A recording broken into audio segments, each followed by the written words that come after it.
Nothing can dim the light that informs you, but you have to find that light within yourself.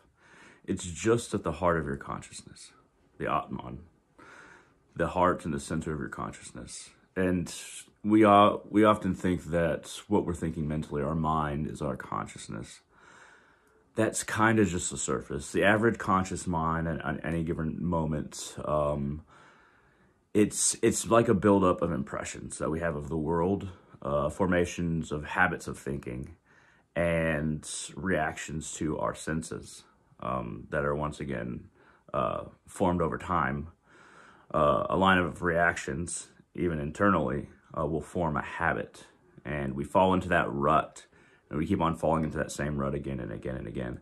So the mind, the surface of our consciousness, the mind, is not the deepest parts of itself. There's deeper parts of the mind, if that makes any sense. The average conscious mind, the usual conscious mind from second to second, is just a tiny piece of our potential at the center of our consciousness. Now, this is one reason why meditation is important, at least a little bit, so that you get a feeling for what's just past the way that you usually think, or your average conscious mind that's very tied to the body and the external world, the body's needs, but also habits, really base superficial interests in things. Sometimes, if we consider ourselves somebody who likes to watch movies or play games or play certain kinds of games or play sports or like this particular kind of food, we often think that's a big part of who we are, but it's really not. These are very, very thin veils on the vastness within. I wouldn't even consider that necessarily a part of us per se. Our likes and dislikes, cravings and aversions too. There's so much behind that. Often we define ourselves by, I've lost this amount of weight, or I've not drank for this amount of years, or I've been exercising every day for for this amount of time. Oftentimes we define ourselves based on, how much we've been able to control ourselves, or how much we've been able to do an activity that's good for us. Even sometimes, defining yourself by meditation is a little bit different. But if you define yourself, as an athlete who works out every day, something like that, even that's good for you. But even if you're a professional athlete, even that is just a small bit of who you are as a person. But we often think about other people in those terms too. Oh, he's an athlete, or he works there, or he does that, or she does too much of that, or he does not enough of that. We get caught up in those habits and aversions, and getting caught up in defining ourselves and others based on likes, dislikes, professions, what we do. But rarely do people think of others in terms of who they truly are, or who they themselves truly are. That's why it's important to gain an awareness of this light that's just beyond all those surface things, deeper within your consciousness. That's where your true will exists too. Your true strength, your true fortitude, your true courage. It exists there too. That potential is so vast there. Because willpower, it's not given. Self-motivation, willpower, that is forged, that is found, that is worked towards through little self-discipline, a little bit more self-discipline, a little bit more.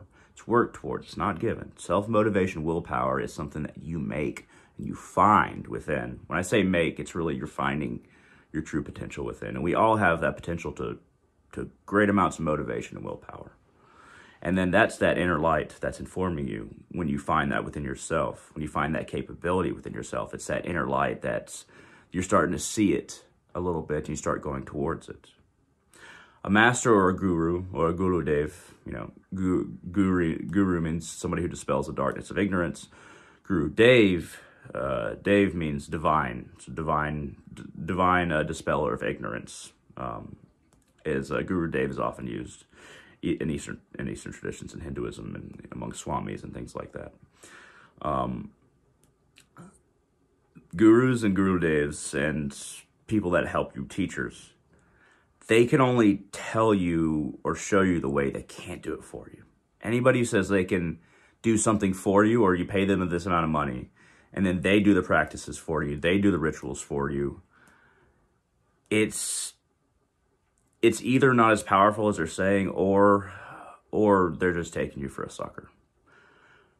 Whatever you want to accomplish in your life, it does start within, and then that's really what we should be focusing on. But nobody can do it for you. The teacher, the guru, can show you the way, can point you towards the light. You have to walk towards it yourself. And he's pointing you towards the inner light, a true guru anyway, a Gurudev. But, you know, meditation helps. Proper reflection helps. Thinking about who you are on a regular basis, past all the basic stuff, past all the stuff on the surface. And this goes beyond. This is not religious. This is, you know, this is more of a spiritual idea in my understanding. This is something that can be understood in any religion or lack thereof, or any spirituality, or even lack thereof. There is a light that informs you at your center. You simply have to work towards it and find it. How you do that is your business. I talked about it in other videos, but however you do it, find that light within yourself. Find the heart of your consciousness. Find it. Seek it. You'll know you when you find you. And your doubts and fears, when you start finding yourself, they just kind of go away. But you also have to, through self-discipline and realization, you have to work to dispel them. But the closer you get to that light within, the more that the doubts and fears seem to have less weight behind them. That light within you cannot be dimmed, but it must be sought. Thank you very much for listening, and I hope all of you have a wonderful day.